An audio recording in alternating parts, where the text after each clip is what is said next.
Nitumie fursa hii kwa kuongezeni sana kwa kuendelea kupata haki safi, lakini kwa kuendelea kupunguza hoja na kufikia kuwa na single digit. Jambo hili si jambo dogo. Jambo kubwa sana, imekuwa ni kiu yetu ya muda mrefu, lakini sasa tumeweza kuifikia. Tuwashukuru wenzetu wa National Unity USEA kwa kazi nzuri na ushauri, mbali na kutushauri, mbali na kutukagua, lakini umekuwa kitushauri. Sababu ushauri mwaka baada ya mwaka tumeendelea kuimprove zaidi. Naamini sasa wenzangu wote pale wanajua kujibu hoja. Maana kwa hoja anajibu DT tu au na mkaguzi na nani, basi wengine wataweza kujibu hoja. Lakini sasa hizi mtu yote kwenye idara zetu tunahakikisha anajua jibu la hoja tupo wenyewe na namna gani ajikinge asipate hoja.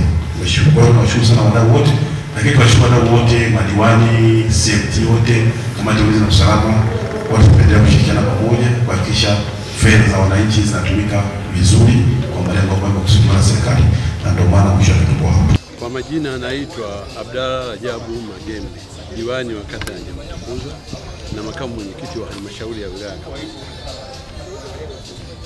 Mafanikio ya kupata hati safi katika miaka hii tuliyomo ni mafanikio ya ushirikiano na muungano baina ya madiwani, waheshimiwa madiwani pamoja na wakuu wa idara na viongozi mbalimbali watumishi walio katika halmashauri. Nampongeza sana Dr. Samia Suluhu Hassan kwa kazi kubwa aliyoifanya.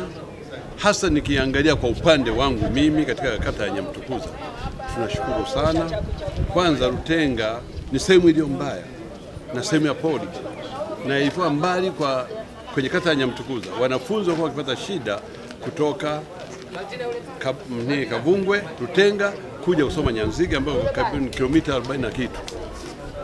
Wameweza kutujengea shule ya sekondari, maji yamekuja, barabara lipo. Hivi sasa wananchi wanafurahia kweli. Jina naitwa January Basirio Mbani, ni diwani wa kata ya Nyambuye. Unapofanya kikao na viongozi wakubwa, hasa kinachohusu masuala ya ukaguzi wa hesabu, na mkakutana na pongezi, nadhani hakuna mtu anayeweza kusema kwamba sio jambo zuri. Ni jambo kubwa, kwa sababu sio jambo rahisi kukaguliwa na mtu aliyepewa dhamana ya ukagua na mwisho wa siku kaja kupongezwa. Kama ulivyosikia mwenyewe kwamba huko miaka ya nyuma ilikuwa sio rahisi kukutana na hoja ambazo ni single digit, kwa maana ya kwamba tarakimu moja ilikuwa ni hoja 10 na 20 na 30 na. Lakini kwa mwaka wa fedha uliopita umeona mwenyewe hoja zilikuwa 8, na ni kitu ambacho tunaendelea kufanyia kazi. Tunatamani ziwe 2 na zisiwepo kabisa. Kwa hiyo kwa vizuri na sisi tunafurahia kabisa. Kwa majina naitwa Furaha Jonathan Kota, ni diwani wa kata ya Mkunzu.